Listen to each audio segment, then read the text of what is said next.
welcome to the Brew Crew Scoop. I'm here with Kean, Cole, Ryan today, February 22nd. Brandon Woodruff was just signed to a 2-year deal. Sal Frelick is playing infield in spring training. Gary Sanchez just finally finalized his deal after like the longest wait ever. And we were going to talk about all that and then do some fan predictions that we got on Twitter/X. And then the 2010 Mount Rushmores for the Brewers. But quick audible, Kean's got to head out early. So we're just going to hit those two big storylines quick, and then we'll do our Rushmores before we finish up all the small stories. Breaking news, though, about 10 minutes ago, we saw the Brewers just released Austin Nola. So Darn it. that makes me really believe that we were planning to roll with Haas, and then Sanchez just kind of came out of nowhere. And the fact that now we're thinking about carrying 3 catchers, we say that, but who knows? And then on top of that, now we just released Nola just like that. Yeah, no, I love this move. I hope they do Haas next, to be honest with you. But as long as he's got that split deal, I guess it doesn't really matter. If he can start the year in AAA, that's fine with me. But again, we don't know for sure if that's the case. But I would be really upset if he would take the bat out of the hands of Monasterio, or a roster spot, I should say, from Monasterio or Weimer. I'd so much rather have either of those two over Haas. I mean, I think we're all in agreement on that. Yeah, I mean, I still feel like I haven't seen the official terms of the deal of if he's able to be quote unquote optioned or not. Because if that's the case, keep him around. But if not, I don't know how that works. Yeah, it'd be interesting to know kind of what's meant by the it was released as like a split deal, they said. So it almost makes you think that there maybe is a plan to have Haas start in AAA, kind of as that insurance policy to Sanchez now, which seemed like what Nola was going to be for Haas if things didn't work out. So the release of Nola kind of makes me think that that's the route that they're going to be headed. But a lot of time, lot of variables in spring training still have to unfold here. Yeah, I think I saw on Twitter that the holdup was that Gary tweaked his wrist lifting or something recently. So, I mean, probably monitoring the wrist throughout the spring, and and if his wrist is all right, maybe we send it with just those 2 guys behind the dish. And like we've talked about earlier when it first broke, he's a good defender anyways. Well, has been a good defender in his career, and the Brewers are pretty good at cleaning defense up. So it's not like he's going to be a glaring hole compared to what Haas would be as long as he's healthy. So, yeah. I mean, if you were ever going to keep 3 catchers, I feel like you have to have the third one needs to play another position. Sounds like Haas plays outfield, which doesn't really make sense for us. And then I would say at least 2 of those 3 have to be really good bats. And Contreras obviously is, and Gary Sanchez can be. So I guess it could possibly be the perfect storm, but I still just think Sanchez fell into our lap, and now we're trying to either make it work or we're just saying that and we're going to trade him right before the season, because I know, like we've said, that might be bad optics to sign a dude and trade him before the year, but also he might not want to be here and be the third catcher. So, yeah, I don't know. Yeah, not too worried about it. Yeah, it's actually, I think, to me, a better sign that it wasn't the wrist injury that he had last season. He said something entirely new with his hand that just kind of got tweaked during the off-season lifting program. So to me, that's actually a better sign, and it still makes you wonder with the holdup with the physical if maybe there is a little bit of cause for concern there. But I know that he missed a lot of time last year with a wrist injury, so it's actually encouraging that wasn't the issue that they were worried about. Honestly, I think the one of the highlights of this postseason or the offseason is that the biggest storyline right now is whether we're talking about our third catcher or our second catcher. I mean, we could be in a lot worse spots as a franchise, but we're talking about who our third catcher is going to be and if he's going to make the roster or not. Having 2 bona fide catchers that you know are going to split time is pretty good compared to what most catching position look like on every other MLB roster. So I like this conversation, but man, Eric Haas, whether he's a Brewer or not, I could give less of a fuck. Well said. Well said. But yeah, like don't get me wrong, the starting pitching is a huge question mark, but I feel really good about the rest of the team. All the young guys making a jump in year two. Um, Bullpen's obviously going to be great. An offense of Hoskins, Yelich, Contreras, plus maybe Churio, all the freshmen. Some of them have to pan out. I feel like at least one needs to have a decent year. I feel good about it. So we'll see what happens. Still a little bit of money to spend, it looks like, possibly. Um, I would like to see them get another pitcher. I doubt they will just because they have so many options, but I would like to see them get a number 2 or 3 starter, or probably not number 2, maybe 3 or 4 starter if possible. Um, but yeah, we'll see. But that's a good segue right into Brandon Woodruff. So Woody was non-tendered. We all thought it was so obvious. Bring him back 2 years, maybe 20 million. I feel like we were all on the same page. And he sat there for a long time. And just the other day, a couple days ago, like we said, it's middle of February. He signs a 2 year with the mutual option, $17.5 million guaranteed deal. I can't believe the Brewers didn't offer him this any sooner unless they were hung up on the $10 million buyout in the third year for some reason. But 2 years and $17.5 million for him seems great. He says he's um I don't want to misquote him, but I believe he said he was feeling much better than expected, and he actually feels back to normal, even though obviously he still needs rehab for a long time. So that's great news. Best case scenario, maybe even see him at the end of this year. I won't hold my breath on that, but it's great news to see he'll be back next season. Hoping he makes a full recovery. One of the best pitchers in franchise history already. Yeah, no, I was just talking to my grandpa actually about this. Um, and he was very, very excited about Brandon Woodruff. And the part that he brought up was, how much do you think the Brewers getting rid of Corbin Burns had an effect on Brandon Woodruff being brought back? So I guess I'll open that up to you guys. I would start by saying I think that the plan all along was to trade Burns now, and the plan all along was to make Woody the guy forever. The one hiccup in that was the injury. And so to me, I would have been shocked if he signed elsewhere. As the offseason went on, it would have been less and less of a shock because, like I said, I was getting worried. But I think that this is pretty much what I've been expecting for a couple of years, to be honest. But I don't know. Yeah, I think I agree that a year ago it's what we were expecting, but a month ago it might not have been what we thought was going to happen, you know. So in the long term, I think it probably worked out the way everyone hoped. And like you mentioned, kind of about how it took a little bit of time for the deal, but you got to wonder if maybe Burns did play into it, because it sounds like we didn't really make our push until close to the last minute there when Woody agreed, because he said he was kind of fielding offers from other teams, and then when the Brewers finally seems like stepped up to the plate, he it was a no-brainer for him, come back to Milwaukee and be around the guys that he likes so much. So I don't know if it really affected, because obviously he's not expected to impact this year, and Burns was only expected to impact this year for us. So that sense of it doesn't obviously tie out, but it doesn't seem unrelated, because they did seem to wait until Burns was off the books to make that call. And they Yeah, were and I think rushing and trading him this offseason too. Like they went back and forth, it sounds like.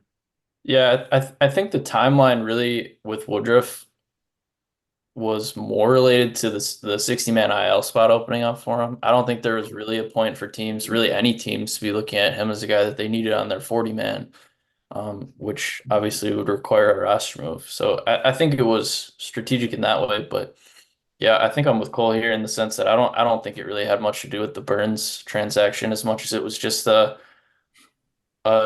two sides coming together and kind of just finding a deal that made sense here. But I think Woody said it best in his kind of press conference with the team media the other day, and saying he had unfinished business, and I think all the fans feel that way too, because I mean we were knocking on the door of a playoff run, and he gets that taken away from him, and fans feel like they got that taken away from them too. So it's obviously, from that perspective, it's really awesome to see him back, and hopefully it becomes worth that modest investment that it seems like the crew invested in him. Yeah, and I was just gonna say, we didn't really touch on, obviously he's not really gonna play this year likely, but he's gonna be in the bullpen, and he's gonna be in the locker room for a lot of the year, and he's gonna be around the guys. He's gonna help kind of teach him, I guess, what our staff has been, because obviously we lost our ace. We still have some talent, in the rotation, but having a veteran like him who everybody loves.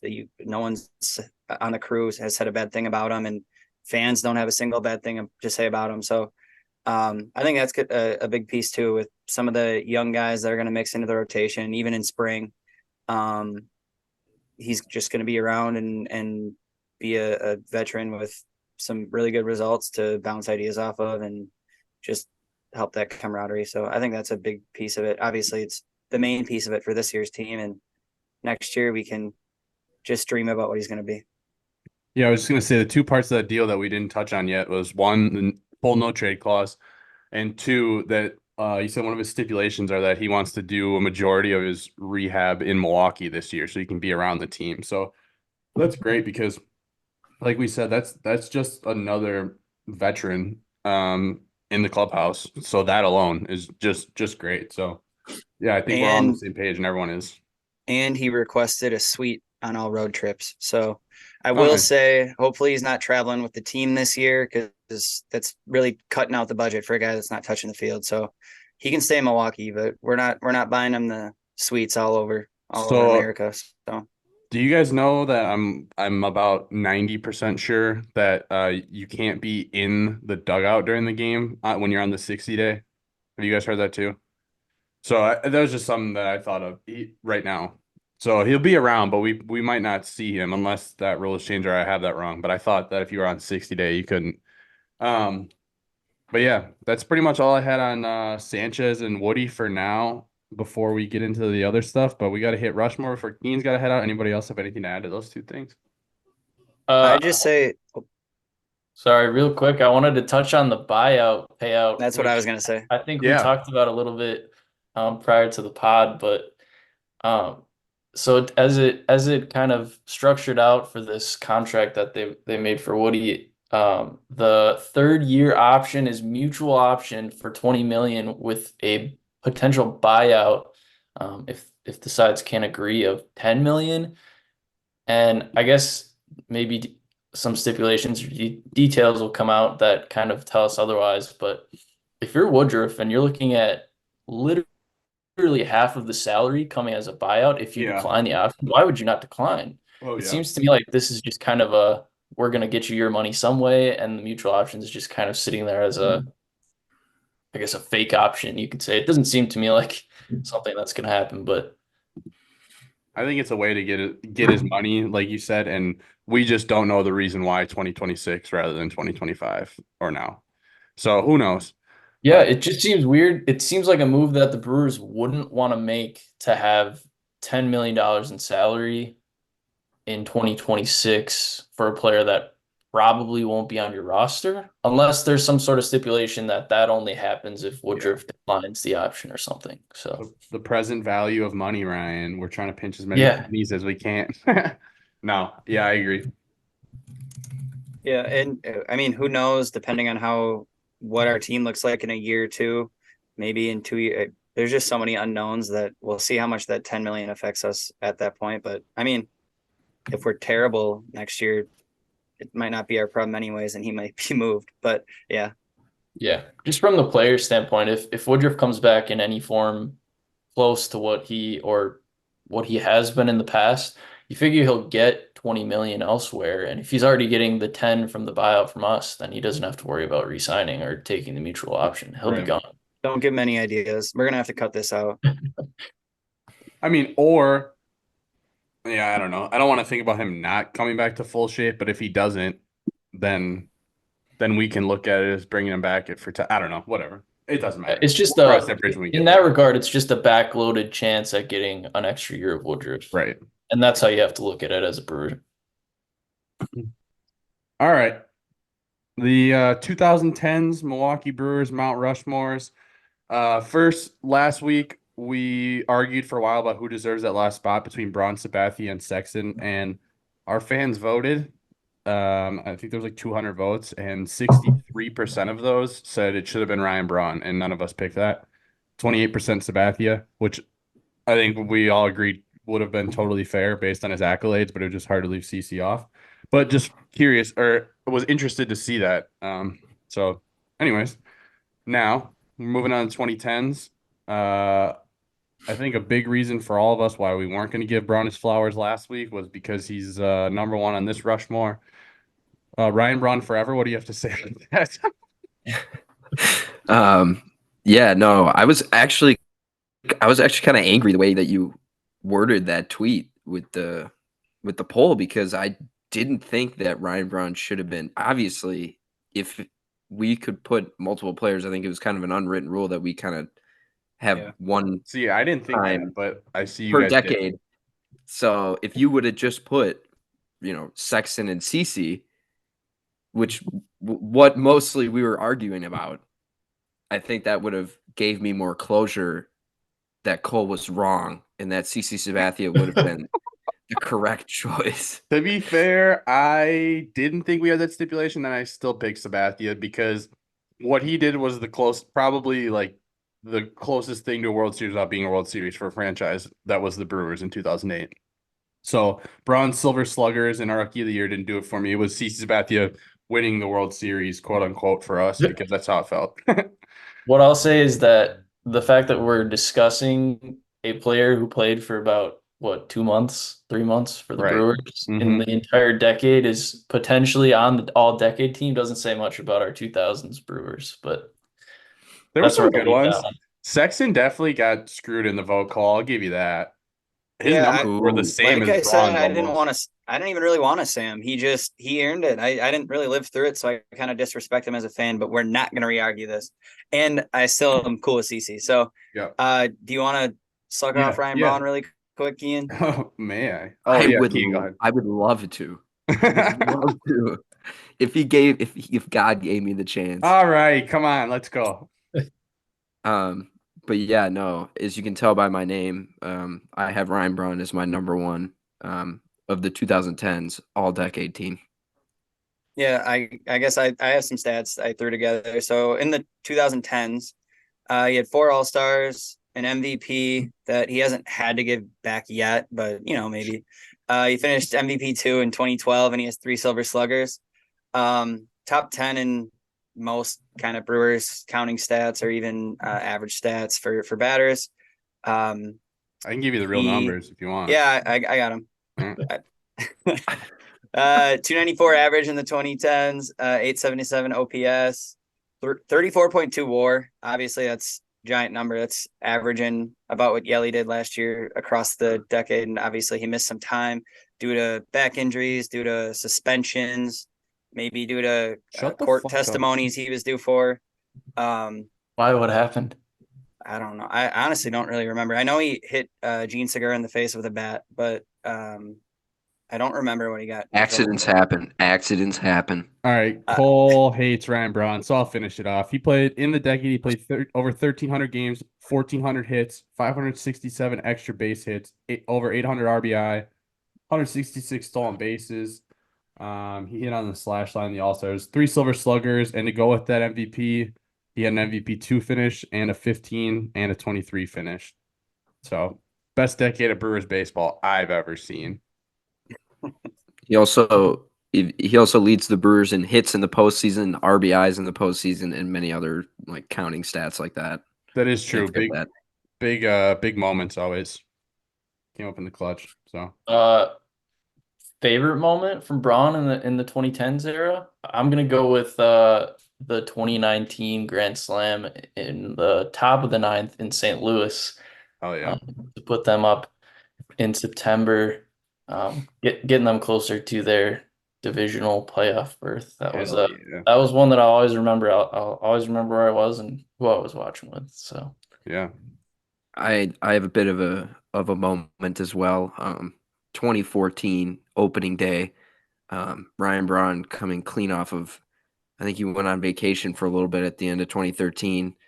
It was nice to see basically 41,000 people applaud this man for just being a gentleman, and I enjoyed it quite a bit. Oh, Kian. Comment on that, Matt Gamble fan club. My favorite moment was definitely when originally they took back the suspension, and I was like, oh, he's innocent. This is awesome. So that was definitely my highlight. I was pissed because he was talking about the stipulate, like they aren't supposed to leak it until the appeal's done, and I was so mad. But Yeah. All right, we don't have time to argue this all day. So number 2, Christian Yelich, or we're not ranking him, but Christian Yelich, if you don't have him, I know it was only 2 years, but I'm gonna guess that we all did. He had a 1046 OPS in his 2 years here. Yeah, that's insane. MVP, also an MVP too. All-Star both years, Silver Slugger both years. Probably the most dominant 2-year offensive stretch the Brewers have ever seen, honestly. So, Yep. any Took him 2 years of the decade to put up 15.4 WAR, which actually put him 4th among all Brewers over the course of the entire decade. So 2 years. that's insane. And I don't know.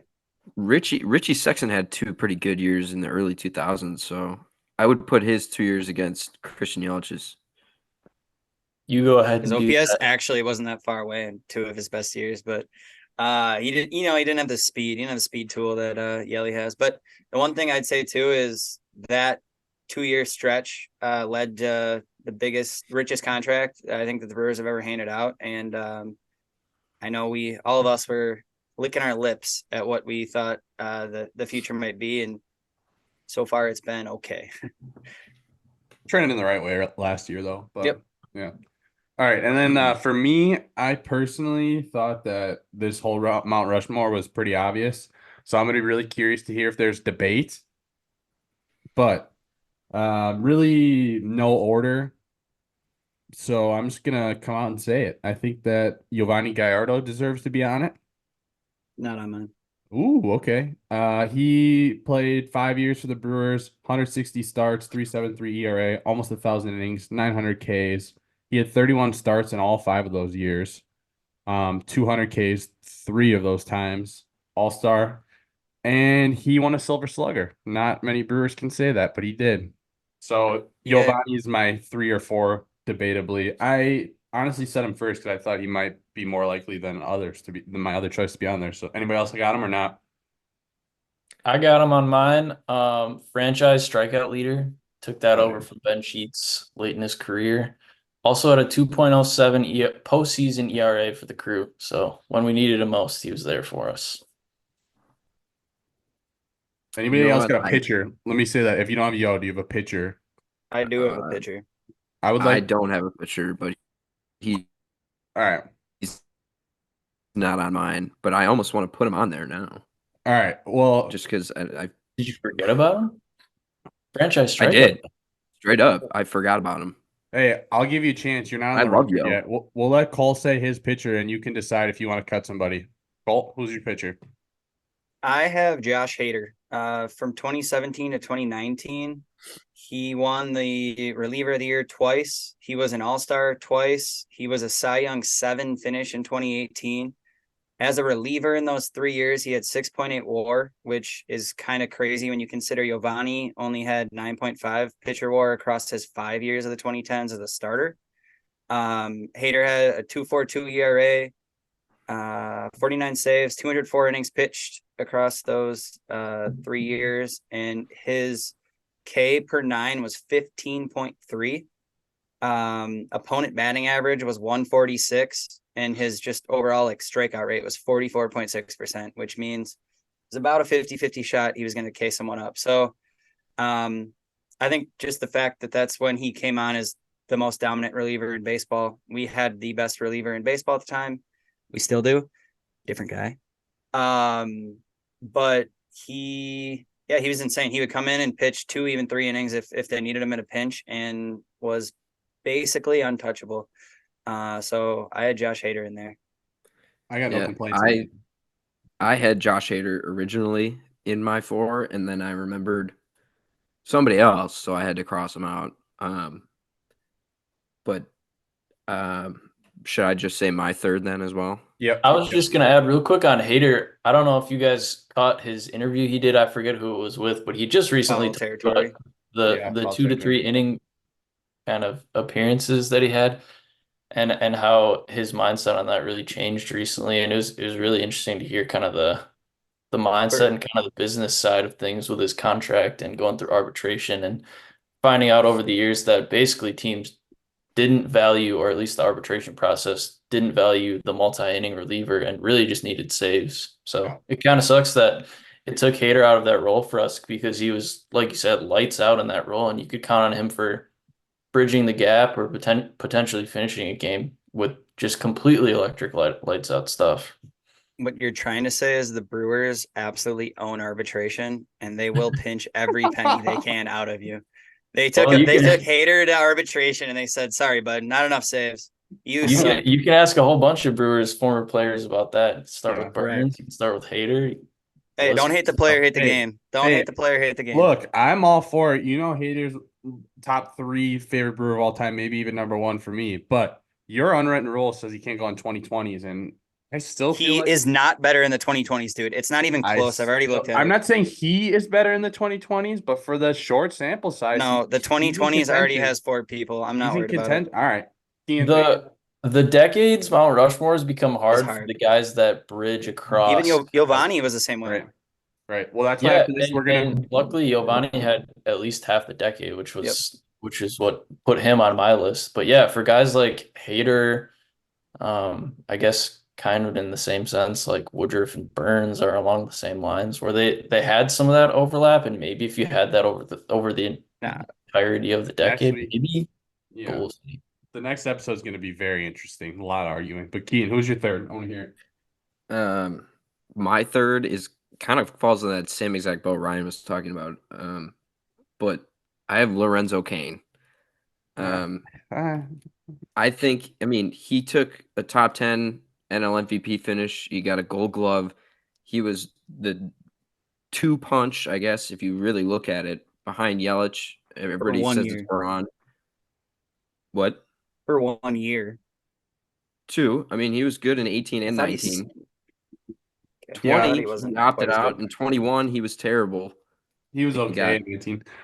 But yeah, I think if they go to the World Series or win it, then maybe I would have considered it, because you're right, those two kind of were the face of the 18 team, quote unquote. But I don't know. For me, I couldn't do it with 1 year. But did we get a little bit of low Kane at the awesome beginning of the decade too? Yeah, 2010. Yeah, 2010, like 30 games. You can't forget about 2010. Yep. No, him and LCDs left, those are my guys. Those two were awesome. And then obviously getting Low came back was just a cool kind of career arc for him. And Kean, he was good in 2018 when he got the he hit 3 something, and then he followed up with a Gold Glove. So I wanted to put him on there. He just really had a year and a half of really good baseball, or however. Hey, and when you signed the highest free agent contract in Brewers history, there's something to be said for that. Also, bringing the team from where it was in 17, it was an iteration of Braun and Fielder in 11 to a different style of baseball, but the same 2-1-2 punch of Yelich and Cain. And Cain brought a great amount of defense. I don't know. I think even though he didn't have the greatest 2019, I still think that his contributions in 18 and the fun that I had and the age I was, he has to be. But that's just me. I really was tempted. I wonder how I would have felt like this morning when I was making this list about switching him off for Yo. Because I also did love Giovanni Gallardo, but. So you didn't put Yo on there? No. All right. I think we dude, I remember Giovanni when he was he was awesome. He was a big fucking deal for I don't know. He was. I love Giovanni Gallardo. That one points for me. I wanted to put him on mine too, but just when I looked at more of the stats and I guess the peaks and such of some of those guys, he just was solid. And I actually had Hader before I put my 4th guy on, and I thought about Hader for sure. Well, I agree with Cole 100% that Hader was better in 17, 18, yeah, 19. I guess that's kind of how I would lean too. If we are gonna go the short peak route, I'm definitely going Hader over Cain. Hader was more important to 2 playoff teams than Cain was, in my opinion. I don't know. Whatever. Or you could go with 2018 ace Julius Chassin. Yeah, you could do that. Could. Maybe Kean did.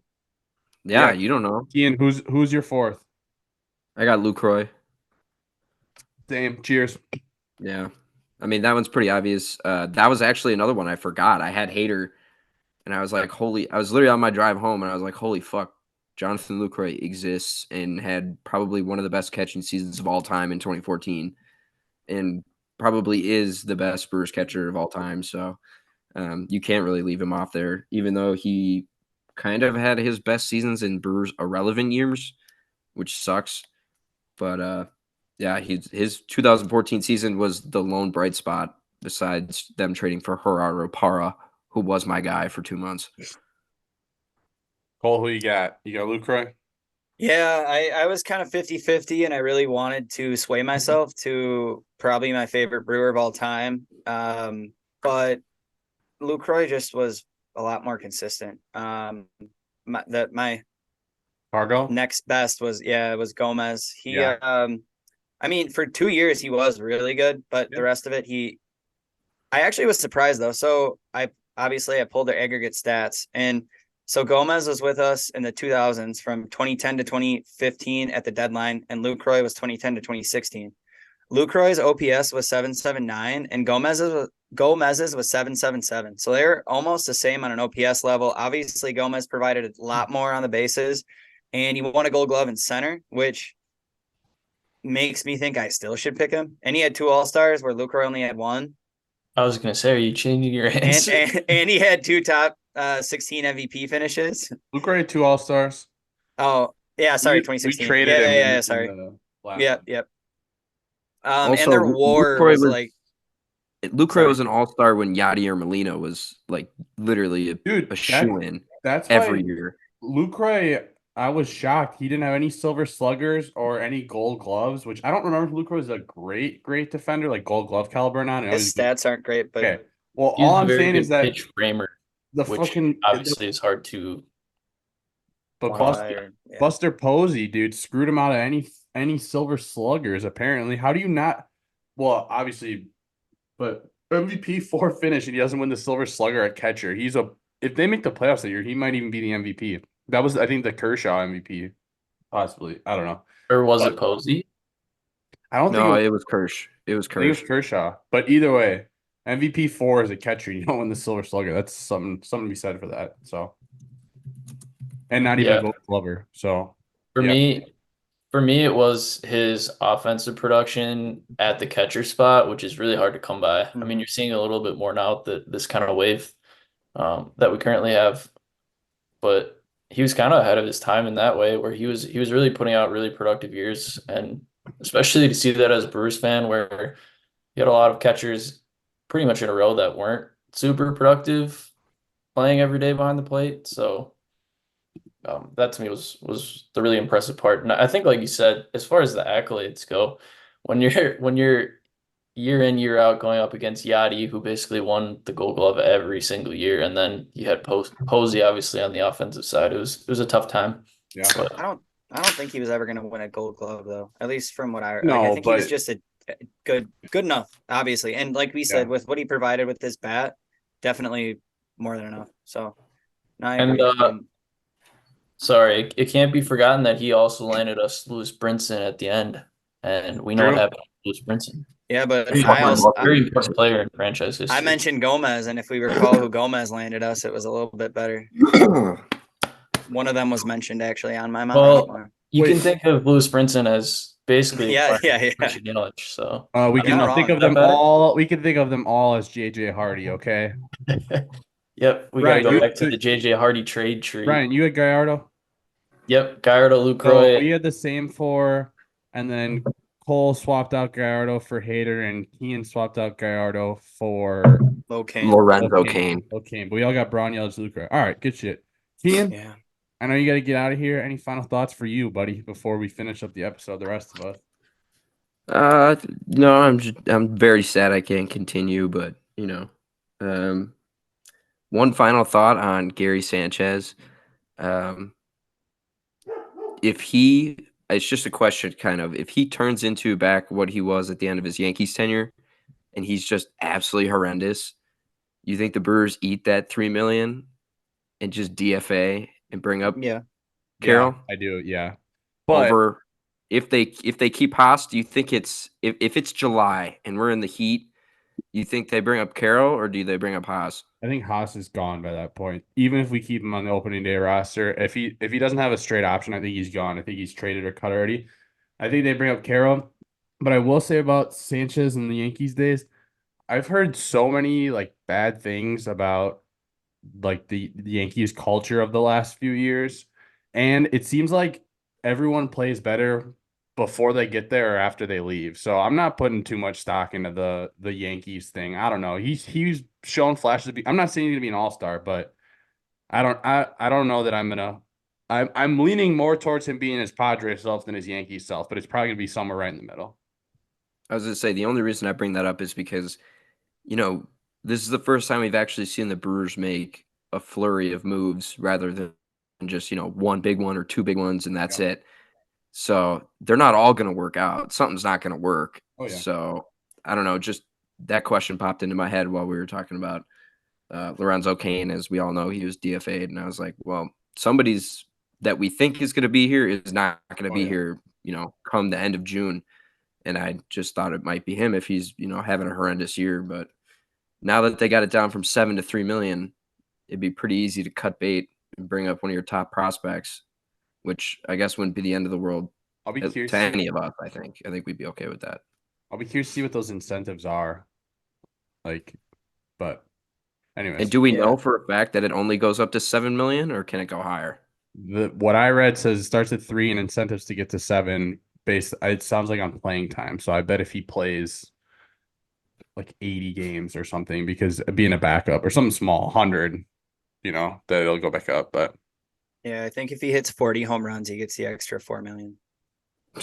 yeah. Should I give him like 15 million if he had 40 home runs?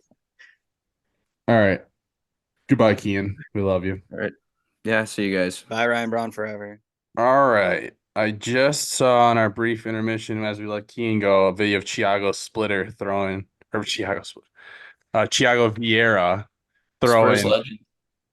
Yeah, I can't believe I said that. Throwing 98 at Tread Athletics in a little bullpen, and I bet he's got triple digits in the tank, so don't sleep on him. But command didn't look great. Anyways, one other thing I want to add from the Woodruff deal, I thought of Jahmai Jones DFA. Thank you for your double against the Cubs. That was a big moment. But yeah, before we get into the other smaller storylines, I threw a tweet out there, said, give me your realistic but bold prediction for the Brewers season.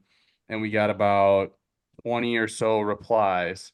And I just want to rapid fire them and maybe 20,000 replies. 20,000. We picked the top 20. Yep. We picked the top 20. I think it's 20 million, I'm pretty sure. So I want to rapid fire them. I appreciate everyone shooting us the engagement. So I don't want to leave anyone out.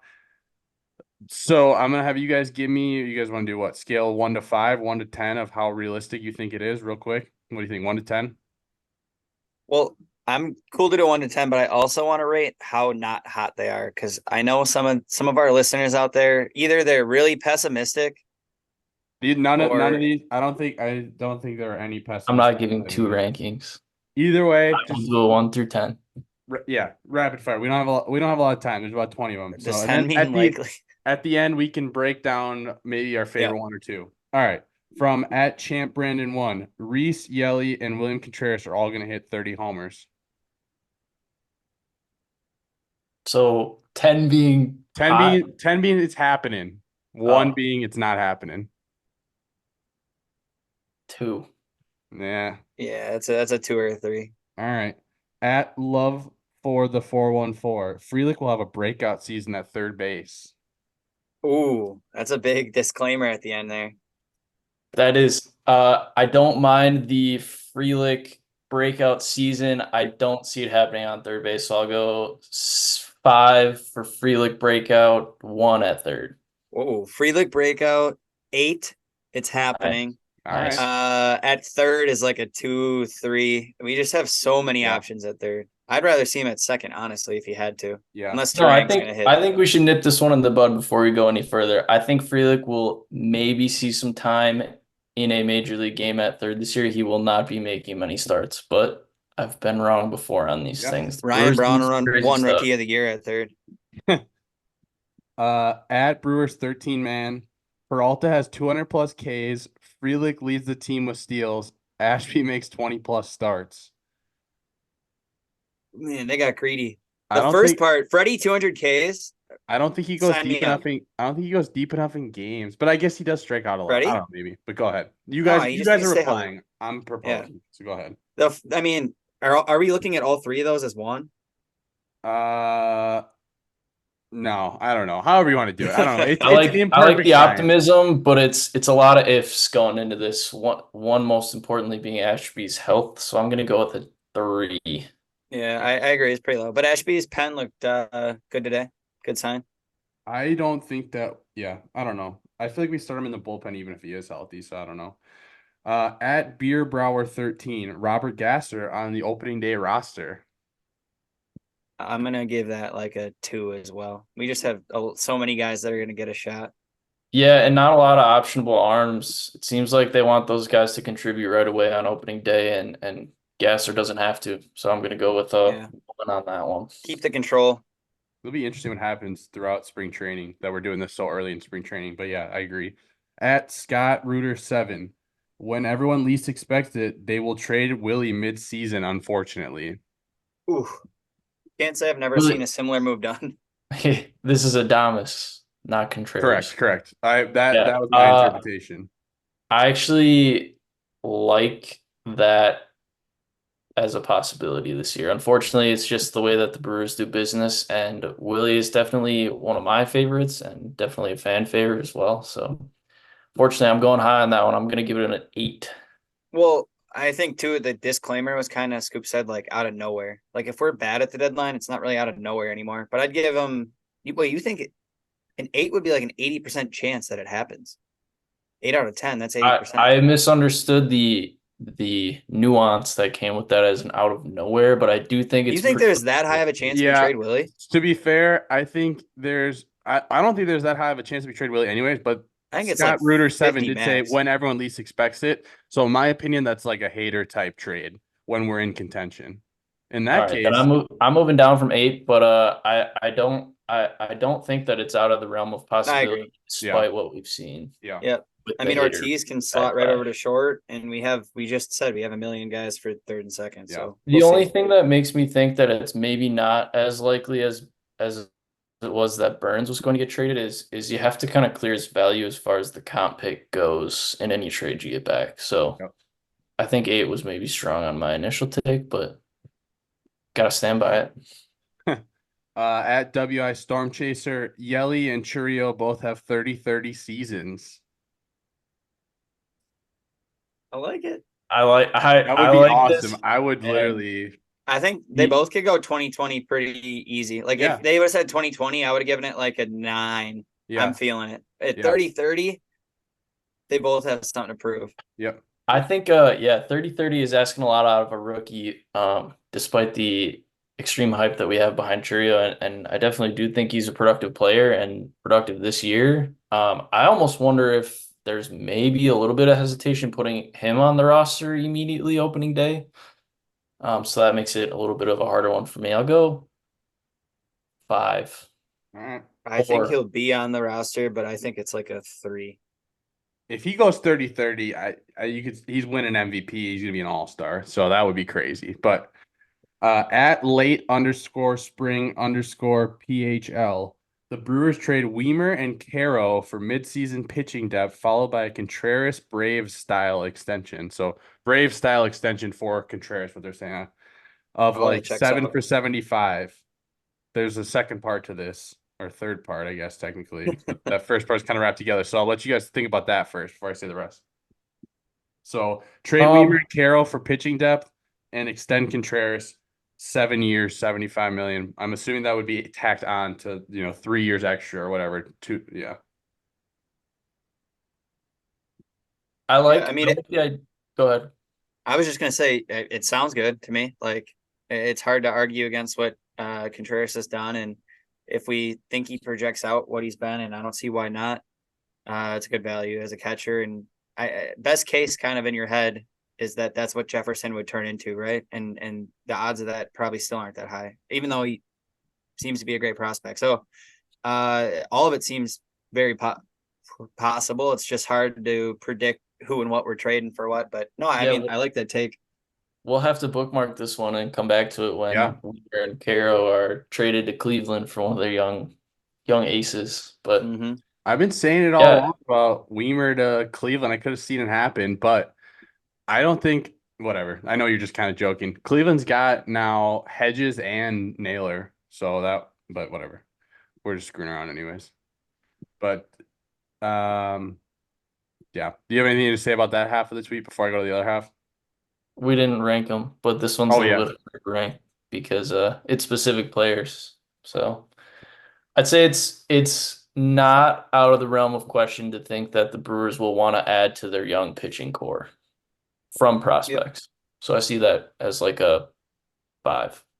I like the idea. It's very possible. It's just really hard to predict a two-player package and what we're getting in return. But Cole, you're yeah, too sounds much. good. You're too analytical. Give a and number. You just throw Put a a number out on there. at trading for a young pitcher starter. Okay, I'll give it a 5. I can't wait to tell him how stupid he is when this exact trade doesn't happen. All right, Yelich slashes 284, 393, 485. Those Which are super would be- exact Which numbers. would be No, let's give approximately it that or better. Yeah. which would be approximately an 880 OPS with 25 homers, 80 RBI, 30 stolen bases. That's Go ahead. 8. He's doing it. Yeah, I Yeah, mean, he's back. If he You hits see his new 284 bicep? You see his new bicep? Yeah, the talk around spring training has been Yelich's bicep and a whole bunch of swing changes. So the optimist in me wants to say yes. I think Yelich's big slugging days are behind him. So I'm gonna go 4. I do like him to have a similar season to last year, which from a Brewers perspective, I don't think you can complain about. Hell yeah. Well, Kian said that if Yelich has an identical season to last year for the next 5 seasons, he would be like top 6, right around Cecil Cooper in like every single offensive category in franchise history. Kind of cool. Take of that what you will, but at Wallbangers 82, Brewers will trade Adames and Williams and free. Oh, hold on. Okay. There's no commas, so I got thrown off. Brewers will trade Adames and Williams. That's the first half. Very possible. Let's see how we look in 2 months. But I'll give it like a 3, 4. 3. Yeah. I don't think they trade both. I don't think they trade Adames at all, but I definitely don't think they trade both. And then the second half is Frelick will hit 280 with 15 homers and 30 bags. Yeah. It's gonna happen. He might hit more like 265, 270, but the homers and the bags I think are very achievable. All right. Ryan? I'll go 7 on that one. I like that one too. I think like it. Frelick struggled a little bit to adjust in his first year, but I actually really liked his bat of the 3 kind of young outfielders that we had coming in. So I'm hoping I'm the optimist in me wants that for this lineup. All right. This is Kian's dad, so just keep that in mind when you rank it on this next one, okay? 0. The pitching staff will have 5 complete games. Ooh. I'm 0.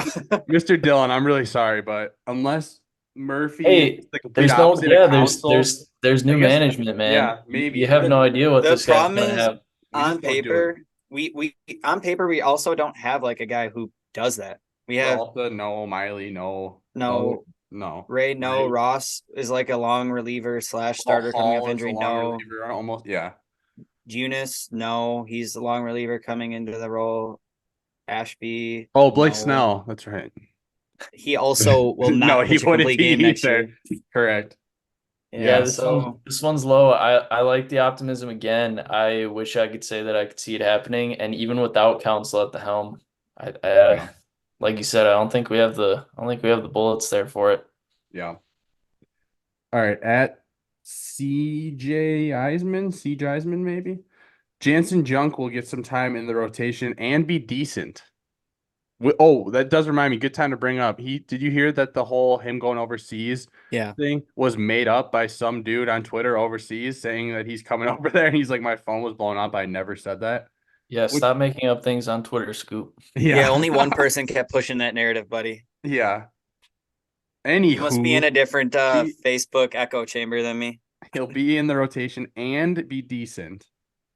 Decent's really hard to qualify, but honestly, he does project out as like an oak. Like he could be a Colin Ray. I was could gonna see say it. he could be last year's Colin Ray. So Yeah. sure, he could be decent, and I we always use more arms than you plan on. So I'll give Colin it a Ray got promoted to 6, Freddie 7. Peralta, so Jansen Junk's getting promoted to Colin Ray. So it would be very Brewer of Jansen Junk to be in the rotation at some point this year and also be good. So also part of that give it a 5.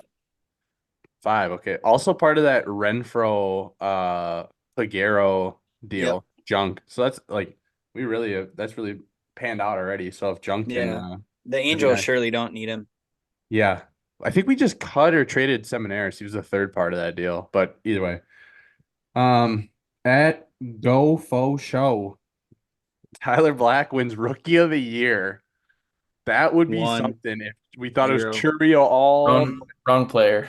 Yeah. 1. Yeah. Hey, I Wrong mean, Brewer actually is what I mean. No, wait. Did he say a year? did not say a year, but I Okay, said, I'm I giving said it in the a- original tweet. I'm giving it a 5 next year, baby. Next Nope. year. He's on the roster this year long enough to disqualify him. I'll He ain't even stand on the that 40, one. man. Not yet. Oh, okay. I'm gonna go a 1 on this one. I like Churio. Yeah. If we're giving the hot take is Churio, I don't Yeah. feel like that one's hot enough, but I like his odds. I like DL Hall's odds better than Black too, because DL Hall at least is on the 40.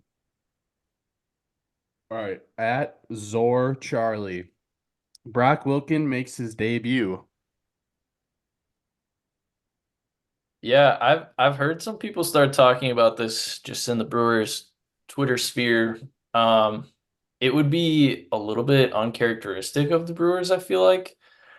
And especially with Tyler Black in that third baseman spot, Rhys Hoskins likely taking most of the at-bats at first seems unnecessary or unlikely to me at the very minimum. I'm going to go with the 2. It would be cool if we got to see that and he just lit it up through his year and a half in the minors. I'm gonna go with a 4, but it happens in the last 2 weeks of the season or something. I think it's more likely that we see Wes Clark come up and play first base than we Play do. catcher. Yeah, well, that's the other thing. I just saw him Yeah, we'll get catching at there. spring training, and I'm like, unless we really need a catcher. No, he actually has caught. No, I Like, know. if you- like it's not just like out of nowhere. But yeah, No. I don't think he's gonna win the Gold Glove there. No, well, you guys know my buddy played with him in college, and I think he was primarily a catcher in college, like almost the whole time. But I'm not saying he's not a bad catcher, but just with us having 17 major league catcher deals and then Harrow on top of that, I don't know. But yeah, obviously he can catch the minor league. But I think it's more likely that he comes up than Wilken. But we'll see. I mean, dude, Wilken set the ACC home run record, I think, in 3 years. You know, he's obviously one of those guys that you can likely fast track. But Maybe we'll see a first third combo of Sal Frelick and him at first. yeah. That'd be Yeah. Okay, at Lambeau Leapers 4, 2 rookie pitchers will make major contributions this year. Now, I think DL Hall is technically still a rookie, so think about that. But we're thinking Gasser, Mizorowski, Uribe's not anymore. I don't know. So I'm in my head, I'm thinking Hall, Mizorowski, Gasser, maybe Carlos F. Rodriguez. 2 pitchers make major contributions this year. Yeah, I mean, it's another one of those enough injuries happen. A couple guys get dealt or cut or just don't pan out. And yeah, you maybe see 2 of those guys make some good contributions. I'll give that a 5. I think you could go either way. I think Gasser's kind of knocking on the door. I think you figure DL Hall's in that opening day rotation, at least as of now, if not the bullpen. So yeah, it seems likely to me that at least one of those young pitching prospects will join Hall at some point. Yeah, or even one of the kind of relievers might sneak in too and end up playing as a big piece in the last, I don't know, couple months from injury or whatever. So I'll give it a 5 too.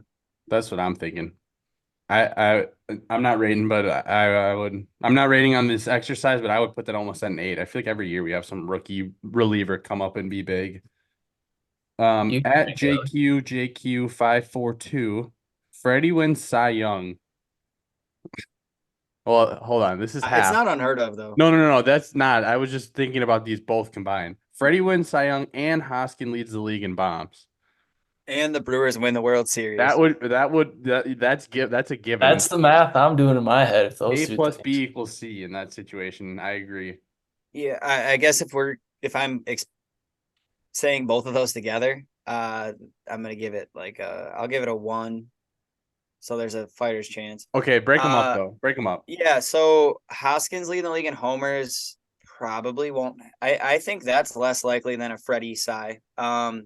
Freddie, the second half last year he could have won the Cy if he just doubled it basically. Like if you look at his numbers, I'm gonna pull it up right now because I'm talking about it. But Ryan, you give your opinion really quick.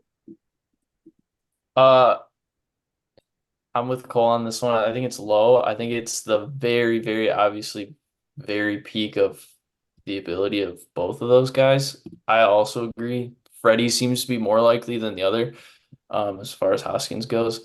Hoskins' season high for homers is 34, and I think where the game's at right now, that's not going to sniff it probably. I also wonder a little bit if Hoskins gets through maybe half, 2/3 of a season, and he's not really seeing the success with those right-handed pitchers, and he maybe doesn't get those everyday at bats. I'd like to think that's not the case, but even that makes it definitely seem like an uphill battle for his homer total. His high-end potential is a really productive player who hits a lot of homers for the Brewers, and that's still something to be excited about. I would temper the expectations on that one, but Freddie for Cy Young, I could definitely support that narrative for sure. I think Did you give it a number? 1. yeah, I think Hoskins leading the league in Yeah. homers is honestly like a 0. Even just you got 3 dudes on the There's a Dodgers. chance. I don't know, dude. Shohei is probably gonna play a full year in the NL now, but Freddie winning a Cy Young he's up and down sometimes, but he happened to put together a hot stretch of half of a season. He is as good as it gets in Major League Baseball at times. So we'll see. Yeah, it's Freddie's second like, half. Freddie's second half last year. Sorry. Go ahead. I was gonna say he hit through 73.2. He had a 2.81 ERA. His opponent batting average was 183. In those 73.2 innings, he had 103 Ks. And I guess those are the numbers that jump off the screen. And I think that could earn you a Cy Young if you project that out for 160 innings, maybe. So, yeah, I mean, it's very possible. And we're definitely going to hope, he's our guy now. He used to be third fiddle, really. And he just kind of, if we got the best version of him, it was extra on top of Woody and Burns. And now we need him to be a Cy Young guy. So, that piece alone, I'll give like a 3 or 4. I think it could happen, but yeah, I don't think Reese is gonna lead the league in dingers. Yeah, the question mark with Freddie has always been, yeah, we know what he's capable at his best. It's really the question of, can he stretch this out for an entire season? And obviously a second half of a season is enough of a sample size to feel like he can. We haven't, I don't think, quite seen a full season of him where he's obviously that dominant, but it would be the opportune time for him to do it this year, and hopefully he takes this opportunity at the top of the rotation and runs with it. All right, we got about 8 more, so I'm gonna rapid fire. We're gonna go a little quicker, but this one I'm afraid might not be quick, but unless we just laugh it off. At Clenzat C something Clenzatc. Christian Yelich will have just good enough first half that the Brewers find a trade partner and move him along to help restock the pitching unit. I don't 1. see it. Yeah, I don't see it. 2. All right. Glad we're on the same page. At Bernie Mustache. Hold on. Does he have a no trade clause? He does. I definitely feel like he has. has at least a partial. Or he's a Yeah, partial. he's got the 10 and no, he's got 10-5 rights either way. He Has he he just been with us for 5? yeah, he's going into Okay, year then 7. yeah, He's got 6 years with us. So that really hinders it. I'll go still a 1. Bernie Mustache at Bernie Mustache. Garrett Mitchell has a better season than Frelick, Churio, or Weimer. 1. I think it's possible, but it's on the scale of likeliness. On the sake of him making an adjustment to his swing path, I'll go 2. He's got the clutch. He's a little clutch, but yeah. At Jesse I James think it's 814. it's more likely he could be the worst of those 4 than the best of those 4. Is Yeah, all I'll fair, say. fair But enough. it's possible either way.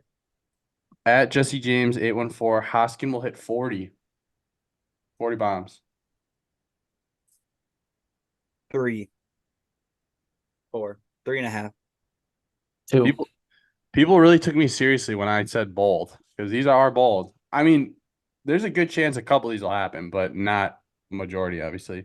At Paul Talks Oilers, Churio NL Rookie of the Year. I'm actually really curious to hear what your heartfelt number is on this one. So Wait, I do you think want heartfelt or Yamamoto's the favorite. Yeah. Well, fuck Although 'em. I will say I feel like the Asian League players that come over to the big leagues, there definitely are some variation between Yeah. the results of those guys. I think Yamamoto's filthy, and he's going to get that rotation spot right away and run with it. So that alone makes it hard. But I do really like Churio, and I think he's going to have a top 2 or 3 rookie campaign this year. So I'll go just on that 5. I'll give him a 4 because I also think Yamamoto is the favorite, so I can't really make it a 50-50, but he's got the tools. All right. We got at CJ Sal 4. This is one of our biggest fans. I actually message with him from time to time. So thanks for listening. But the Milwaukee Brewers will make the playoffs with 88 wins. I like this one a lot. I think 88 is just perfect for the optimistic side, and then I think that would get us in the playoffs. Yeah, sounds good.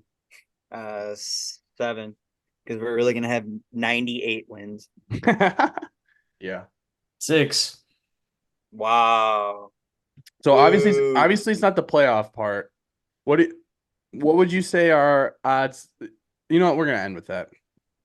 At Madison Messiah, Yelich finishes top 3 in NL MVP voting. 0. 1. All right. 1 for me as well. I feel like Yelich is gonna have a similar year to this past year, and that's nothing to complain about from the Brewers side. At History in a Can, 92 to 96 wins, doing it with improved offense and the most dominant and deepest pen in baseball. I like the improved offense and I like the dominant and deepest pen, possibly, but 92 to 96 wins. I'll give it a 3.5, 3.33. Repeating. 3 as well, just because I got to see those starting pitching options get us to competitive for Mhm. 90, 100 games. At Mike Brewer 1982, Churio will have a 2020 season. This one's got to be high, Cole. One of you guys just said that this was likely. It was me. I'll give him a 8. It will happen. Hell yeah. I'll go 5. All right. Still hard to ask that much out of a rookie when you haven't even Hmm. seen him play a game at the Yeah, big have you league seen level. his salary? You seen his paycheck? All right. I've never seen that. Not Two even close questions to that kind of money. from me. 1, over under right now, start of spring training, over under 87.5 wins. With this roster, Assuming just that as a nothing, general prediction? with this roster right now, I would assume nothing major happens. So you could probably assume they Plus make this one roster small. plus Matt Chapman. Right, Matt yeah, Chapman. correct. However you perceive it, 87.5 wins. For the record, I think Pacoda has us at like 79. So Yeah, I'll go just under that. But I think it's not. I think it's in the right ballpark. Yeah. Yeah, it's tough because on paper I don't know if we're better or worse than last year, honestly. So um I I think think a on team will paper we have a probably lot of young guys that need to perform to their above average to high end in order to get to 88 wins. And that's what scares me about this team. I don't think that they can't do it. I think there's more question marks in the rotation that used to be a surefire Yeah. positive for this team. And I think that's where I think the general gambling side sees it falling on the low side. And I think that's where the question marks land. I'm gonna say over 87.5, just because I don't want us to be right around 87.5 and then not trade in our deadline movers that could help us bulk up for next year. And that would just be, I don't know, nastier. So I hope we're either bad or we're good. I don't want to be a borderline. Actually, I mean, that gets us in the playoffs though, almost for That's my sure, next right? Because the question. Marlins had what, 84 wins last year? That's my next question. Yeah, So we're a playoff team. now, Yeah, 100%. nowadays, 87.5 doesn't, you're in the playoffs no matter what. So this is technically lowering the bar, but I'm just asking a separate question. Do we make the playoffs this year? First string training game, I believe, is in 2 days. What are your thoughts right now? Do we make the playoffs in 2024? I'm gonna go with yes, but you're talking to a Brewers podcast here, so I mean, yeah, but for the most part, you two are pretty level-headed about it. yeah, I don't see us getting to that 90 threshold. I think if we make the playoffs, it'll be definitely a wild card and also probably one of the last lower seeds. Or you're seeing something from guys that you weren't expecting, or a lot of the young guys come up and contribute right away and produce well. So, but yeah, I could see it. All right. Yeah, I'm gonna say we are. I was thinking about this today, and this is kind of a way to, I guess, think about that because obviously we won the division last year, right? And on paper, our lineup is better than last year, in my opinion. I agree. I don't know. You guys agree? Our I lineup agree. is better. Yep. Our bullpen's On the paper. same, right? Maybe they take a step back, but on paper they're the same. So what changes? We have a better lineup and a worse rotation. But last year we had Woody for what, 10 starts? 11. Right? Yeah. Something like 11. Yeah, that. I think it's roughly. 11. Okay, sorry. 11 starts. So we lost Burns. So, We lost Burns and we got a lot of high upside arms. And the problem is it's high upside arms. It's not proven commodities almost in any of the new pieces. Actually, that is factual. None of the new pieces are a known commodity. They are literally all hoping for the best, but we only have to hope that three of them hit and stay healthy. So that's what gives me the optimism, I guess, that we can at least be a playoff team. And our division is everyone's kind of mid. No one's really elite, so at least we should be able to compete. That's the other thing. I feel like it's almost just as likely that we win the division as it is to make the playoffs, just because unless the Cubs do something crazy, I'm still not sold on the Cardinals pitching staff. I think the Reds are good. And honestly, I was gonna say the Pirates aren't gonna win the division, but they are gonna beat teams. They have a decent lineup and they have top end talent. They just locked in Mitch Keller. Like, we don't have a clear team everyone can walk over, I don't think. But obviously, yeah, the Pirates aren't gonna be in contention with the other four of us. Yeah. Part of the calculus here is also just finding 6 teams that could be better than you, potentially. Right. You figure Braves, Dodgers, and in this theoretical situation, one NL Central team, you can pick who. Maybe the Reds, maybe one of the other teams that we won't name. But maybe the Mets sneak in. I know they're kind of in there retooling. Maybe the Marlins get some good production from their pitching staff. Padres are on a bounce back too. I D-backs. think some lower expectations and still a lot of talent with the Padres. So yeah, it's tough, but yeah, you're looking at you're probably fringe, and things go your way, maybe you're in. That's my view. All right. Well, we have gone a long time already, but we hit on the big things. They're just a bunch of small stories, so I'm just gonna read them off real quick. You guys can at the end hit on anything important you'd like. But Mark Ananasio is in talks to be the next commissioner. Apparently, he's a candidate. They said. Sounds like Rob Manfred's done in 2029. Weimer and Mitchell have new swings. It looks like. Yelly and Monasterio look jacked. Yelich looked kind of hot. Not gonna lie. Keston Hiura signed with the Tigers on a 1-year deal. I like that for him. Clayton Andrews was traded to the Yankees for right-hand pitcher Joshua Quezada. He's 19, almost 20, from Nicaragua. JB Bukowskis was granted a 4th option because of injuries. So that's good for us. That gives us a better chance of him sticking around. He's got decent stuff. Fanatics, we kind of touched on this, but you guys literally suck. The uniforms are shit. Go look on Twitter if you're wondering what I'm talking about. But the uniforms are so cheap now. And then And kind of see through. dude, it's wild. Jake Odorizzi, I just saw, is throwing and healthy as a free agent. I feel like that has Brewers almost written all over it. He used to be in the farm system. We sent him to Kansas City in the Greinke deal. Wouldn't be surprised if that happened. Also, could see us just sticking with the 8 starters we have now. 2 leading cities for expansion are Nashville and Salt Lake City. Both would be awesome. Anthony Rendon is a boner. Look that one up too. Not the good kind of boner either. Don't look up Anthony Rendon. Yeah, don't look that. You might find the new Fanatics pants. Yeah. And then Mets are assembling a bunch of ex-Brewers right now. Stearns as Taylor, Hauser. Now they signed Ben Gamel, G-Man Choi, Luke Voigt. Yeah, kind of odd. But anyone have anything else to add or want to specifically touch on those ones? I know we've gone kind of long, so I just kind of want to fire them off. But anything you guys got to add? We're at the time of year where you get unreasonably excited about all the players that come back looking best shape of their lives or made a change to their swing, and probably about a month and a half out from seeing those guys possibly look very similar at the major league level as they have their entire rest of their careers. So Yeah. I love to have I this will say- optimism. I'm guilty of the same thing. So I think I'm for with you. I'm with all of you. Monasterio, though, if he can put a little more pop after a surprise, pretty good season at third, it could be big. But yeah, it's hard to say how 12 I mean, pounds any of them muscle could be translates. big. Weimer's swing looks That's what I way was more, about at to least say.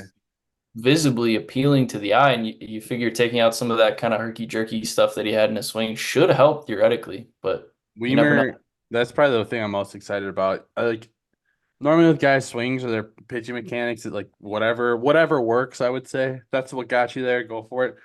But that shit was wild. Like literally like tipping the bat completely upside down before you swing. So I'm glad to see a little bit quieter of a stance. So he's got the pop when he connects. I think it's a good sign to see that those guys are willing to make the changes Yeah, at the highest of absolutely. levels, because obviously you got here because you're a good hitter, a good player, and you did that swinging the same way, I'm sure, making some minor adjustments. And if you're still willing to make those adjustments at the big league level, that can only help your career. Yeah. I will just say Yelly at his locker was asked kind of about Jackson in center. And the kind of takeaway from the quote was, let him be a kid. He has talent. He has more than enough talent, but we got to let him grow, which makes sense because we're making him grow on the fly. And I know, Ryan, you said you're not even sure he'll be up to start the year. I think he will, but who knows? But either way, he's obviously been fast tracked. So we're going to have patience and just let him work it out. And I guess the other, what? We already signed him up for a 30-30 this year. So And Yeah, I dude, guess I the- can't wait. I can't wait till it's the middle of May. He's hitting 240 and Brewers fans are ready to fucking, oh my God, this guy sucks. The other Just wait thing for it. is Murph's got some new wheels Fuck down in yeah. spring training. And I had 2 different quotes ready. One was Mark A talking about, We've had a significant winning tradition. We talked about it in the interview with you where, last 8 years, we're one of the 3 best teams in the National League. Since I bought the club in 2005, we're one of the 4 best. That gets disregarded largely in the national media, Bob. But, with that, you know, we have an expectation to win this year. From and- Brewers Twitter, where Murph is kind of hyping up the team, and I'm just gonna play it real quick because it's the first kind of cool hype video we got out of spring. I feel like so. Hell yeah. We got to care about winning. I don't care about what others are saying, how much we're going to win. We're going to win this many games because of this, because of this. That's all bullcrap. You got to be in the present moment. But we get divided. Oh, am I going to be in the All-Star game? Am I not? Doesn't freaking matter. What matters is what? We win tonight. You got to be willing to be responsible, disciplined, aware. You got to be open to have other people talk to you. Open to look at yourself in the mirror. That's what it's about. But I want to win until they tap us on the shoulder and say, it's over, bro. There's no more games. That's it. That's my expectation. I didn't come in here to participate and say, oh, the old man got a chance to manage. Okay? Let's have a great day, fellas. Yeah. God, Craig Counsell could fucking never. That dude is a bum. Also, whoever wrote that article at JS Online about how you're a Cubs fan now because Counsell left, you've been a Brewers fan your whole life. Fuck you. Just wanted to put that out there. No offense, but fuck you. That's all I got. I'm really excited about Murph. Beer of the week is MKE MVP Hazy IPA. I'm pretty sure it's dedicated to Christian Yelich in the first place a couple years ago, so love it. Go try it. Follow us on X/Twitter at Brew Crew Scoop. Thanks, guys. First game Saturday. Hell yeah.